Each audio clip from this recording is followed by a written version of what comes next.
Alright, Easter Sunday. Taking a video of the status. So here's the living room. We've got the molding down. Nice and slow. Got the floor down.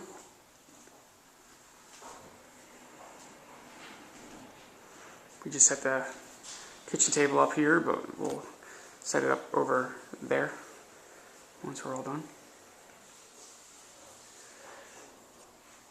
So you can see all the flooring. Nice big molding, 5 1/4 inch molding.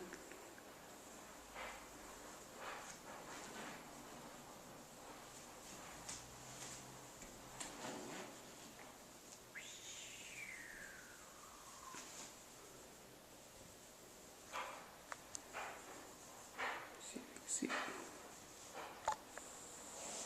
Nice decorative molding. And then it's the entryway here with the fluted molding going up, and then the crown molding with the dental above the doorway, and then the crown molding. You can see that. Still got to touch up the paint on the wall.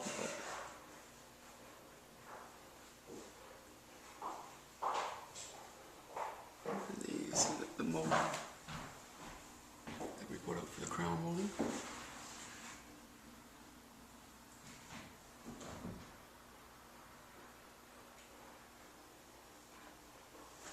So all we gotta do is fill in the nail holes for the base molding and give it a paint.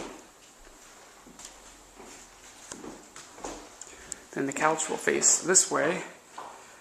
And then the TV is going to hang right on the wall, right between these two windows, or run the wires behind the wall, down and under. And then in a cabinet, we'll have everything over in that corner. And then I have a IR relocator, so we'll be able to run a wire straight up the wall. And then with this little receiver that's like 2 inches long, we'll glue that to the top of the TV, and then all the remotes, you can just point at the TV and it'll send the signal through the receiver. So here it goes into the living room. Floor is done again. We hung the chandeliers. I had to make a swag chandelier here because the actual power is on the left and the studs are on this way, and I didn't want to move it over. This was the only ceiling that we actually kept in this part of the back part of the house, so I didn't want to destroy it too bad because it was pretty straight. So we've got that medallion. It's like a polyurethane or something like that. It's pretty cool looking. It just comes down, and then I got that hooked up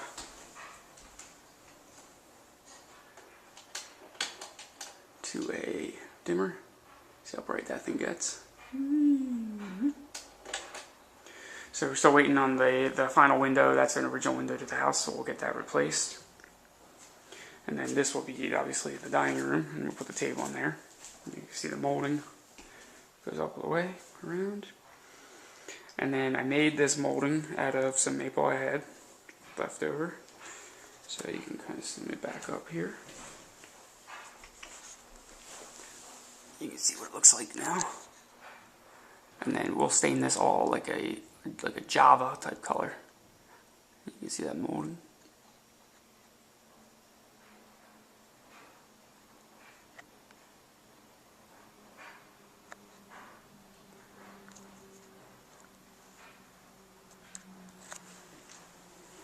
And then we extended the floor molding around onto the base cabinets. And the reason I wanted to do that is to protect it from any damage on the bottom of the base cabinets. You can always repaint the molding. Still got to put the kick plates in, as you can see. So I'll do that. You can see the floor is all done in here. Goes straight out. Just got to finish probably about 7 or 8 rows of flooring there. Move the dishwasher and get that underneath the dishwasher. You can see it's kind of a mess now. Eventually we'll have a garden window that goes in there.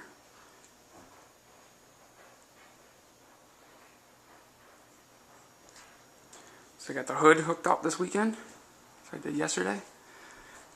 So you can see, unfortunately this is a monster hood. It goes from and I couldn't run a 7-inch out. So I had to do a transition from a 7 to a 6-inch. And unfortunately I had to do a 90 there, and then a 90 here, and then a 90 once it got up to the soffit.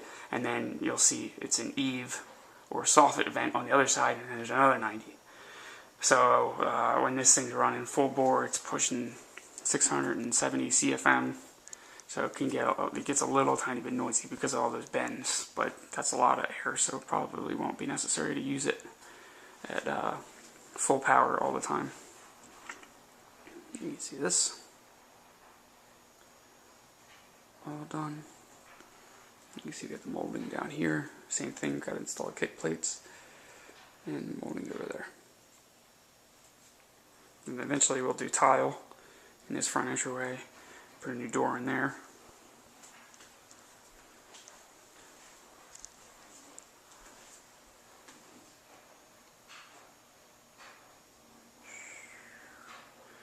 You can see the pot filler there.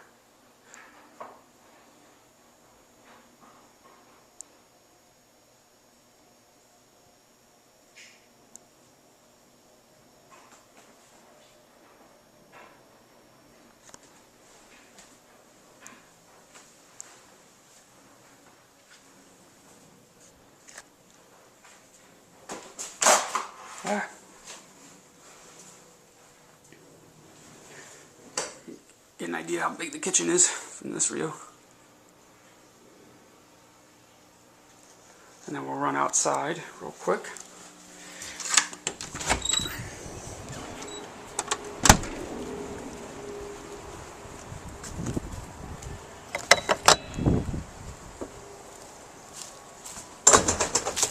Alright, and this was, so here's the soffit vent, as you can see here. So you can see how it does a 90 to come straight down. You can kind of see the vent there.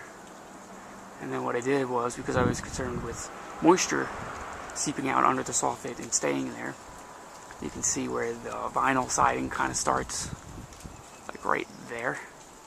And the rest of it is PVC wood that I kind of tongue and grooved, or cut a dado in, and then ran caulk on it, on the actual dado, and then slipped each one of these in, so it's pretty much airtight and watertight.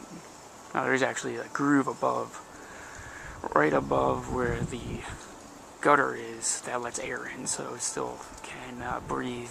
The actual underside of the gambrel roof right there could still breathe. And then this is what we did today. This is where the 3 windows were that we covered up. As you can see here, kind of had to feather it in, so we cut a couple out, but we got all the shingles on.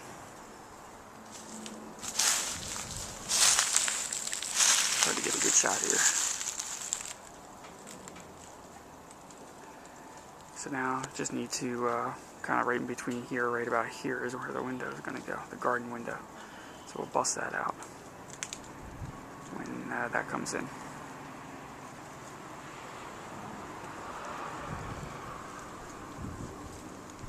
And there's the window that Scott and I did. Look at that. Beautiful. Look at that. That was last season. It still looks just as good. And this is the old nasty one. Same with that one down there, which we'll eventually replace.